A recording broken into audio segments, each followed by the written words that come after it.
Can you drive to one of the most remote parts of the UK and still charge your electric car? We're going to put that to the test in the simplest and lowest risk way we can think of. We've got a petrol hybrid car and we're going to take it on a nearly 2,000 mile journey around Britain into the depths of the Scottish Highlands.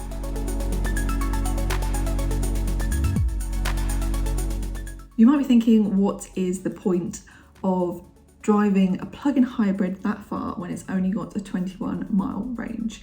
So to give you a bit of context about what's going on in the automotive world at the moment, we're leaving on this trip just kind of a couple of weeks after the highs of petrol prices, where they went up to close to £2, and they're really not that far away from it still now. We're looking at about £1.60, £1.70, even £1.80 in some places per litre for petrol, and that's even after the government have taken off their extra 5p per litre. And also we have had protesters blocking fuel depots, which has meant that some parts of the country have no fuel at all, which is an interesting time to be going on such a big trip. Hopefully this isn't going to be an issue when we get to Scotland. I don't think it is at the moment, but we're going to be in some remote areas, so if it does kind of reach that point, it could be quite interesting, even with our extra EV power. The good news is that for EV and hybrid drivers is that Charge Place Scotland have been investing really heavily in putting charging points into loads of quite remote places, which is going to make our journey a lot easier when it comes to trying to eke out extra miles per gallon. They also have this great website where you will be able to see on there if people are using the charging points and exactly where they are.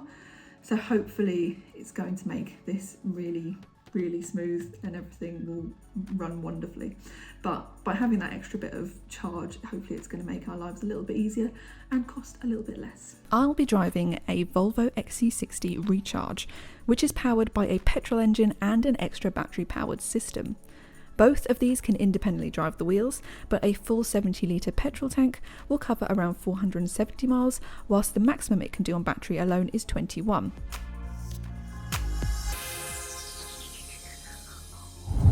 So first impressions of the XC60, it only turned up yesterday, and I've begun my journey from the south coast up to Edinburgh, where we're going to finish.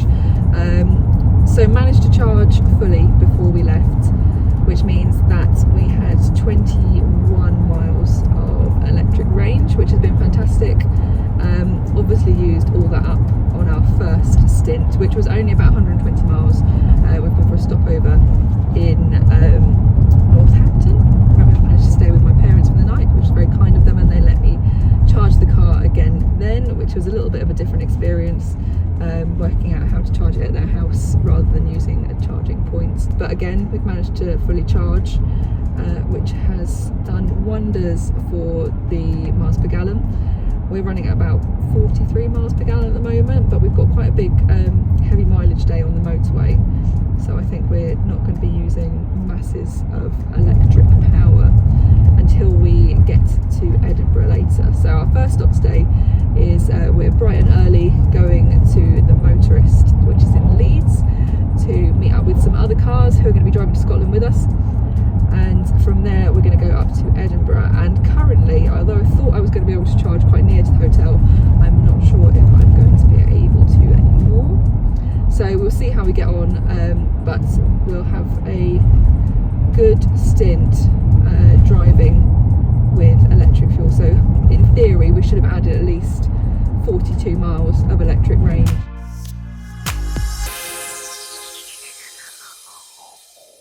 So we are down to just 0 miles of electric range again, but the car's been doing really well. We've been driving through the Cairngorms mountain range, which has worked really well. Every time we've gone up a hill, we've been using petrol, which is not the strongest engine for that, but every time we've been going downhill, we've been making the most of it and regenerating lots of battery, and then going on to battery for a bit. So it's been really stretching out the mileage on the car. We've already, on this one tank, we've done more than 300 miles, and it's saying that we've got more than 200 left to go, so we'll see how accurate that is when we get to our final destination in Nairn tonight.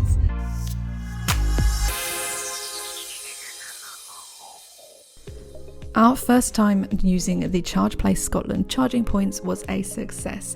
We did have to drive into town, plugged in there, and then went for a walk along the incredible Nairn Beach. But by the time we'd finished our dinner a couple of hours later, we were able to pick up the car fully charged. We started the day with 21 miles of electric range.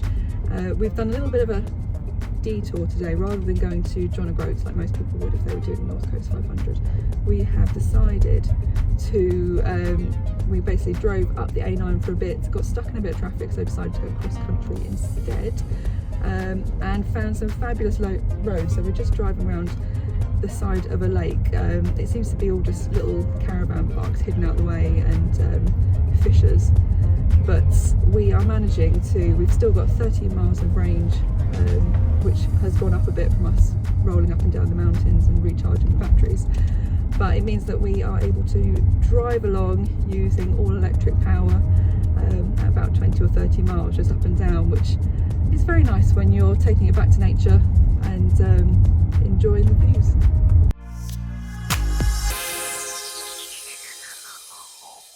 So we arrived in Ullapool last night, which is on the north coast. It's a little fishing village. Absolutely gorgeous location and stunning drive that we had yesterday. We started in Nairn, went sort of up the coastal route before deciding that the traffic was pretty bad on the A9, cut across to Betty Hill on the north coast, and yeah, the sun was shining, blue sea, blue sky. It was absolutely beautiful. But then when we got to Ullapool, we sort of had our first charging disaster, you might say.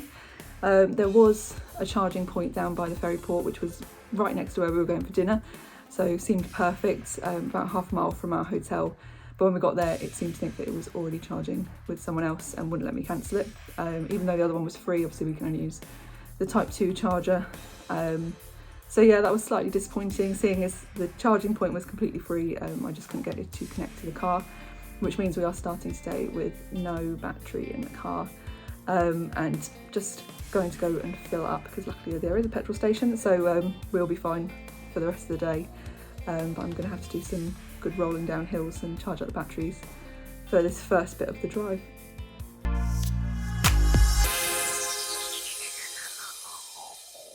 So we are about to leave on our last day in Scotland. Yesterday was a bit of a disaster en route, where we ended up driving all the way up to Inverness when we were supposed to just come down south to Aberfoyle, where we are now. But we will be hopefully seeing some nice pretty roads today and not being stuck in traffic. The problem is we ended up having to loop almost all the way across Scotland to avoid a road closure, and that added around 100 miles onto our journey. So fingers crossed today will be a bit kinder to us.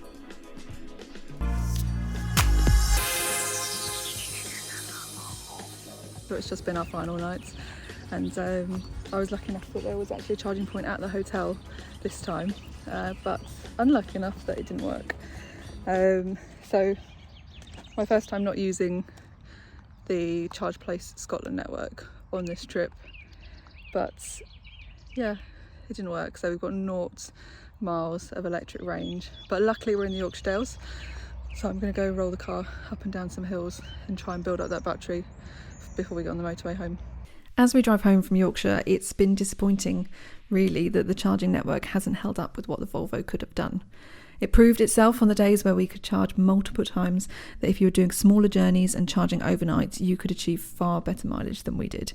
Exceeding 500 miles on one tank on the days where we could charge was great though for this sort of journey. I have sort of wondered whether the hybrid made much difference at all on this journey, but in the last stint it's absolutely saved me. Right now in England it's really difficult to get fuel in some places, and I sort of forgot that because I've got used to driving in Scotland where it's been absolutely no problem whatsoever, and then was past like the M25 and all of a sudden thought I should fill up with fuel and pulled into a petrol station and there was no fuel.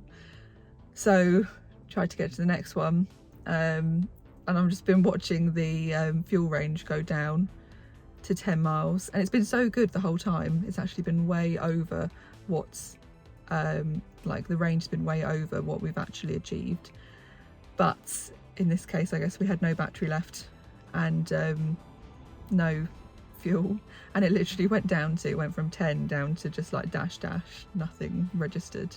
But it switched over to battery, and it had obviously gained a tiny bit of battery rolling along, and whilst we were driving, it was obviously charging out the batteries a little bit, so there was just enough to roll me in for the last like mile and a half on electric only, and got to a petrol station, crossing all of my fingers and toes, and there was actually fuel there. Quite expensive fuel, but there was fuel, so we will be able to actually get home now. When we crunched the final numbers, I was getting between 30 and 38 miles per gallon the way we were charging it. Not the most overwhelming result, but to be able to drive on electric only around towns and through scenic locations did make a pleasant addition to the road trip. If you want to find your own hybrid car, search now on Motors.co.uk.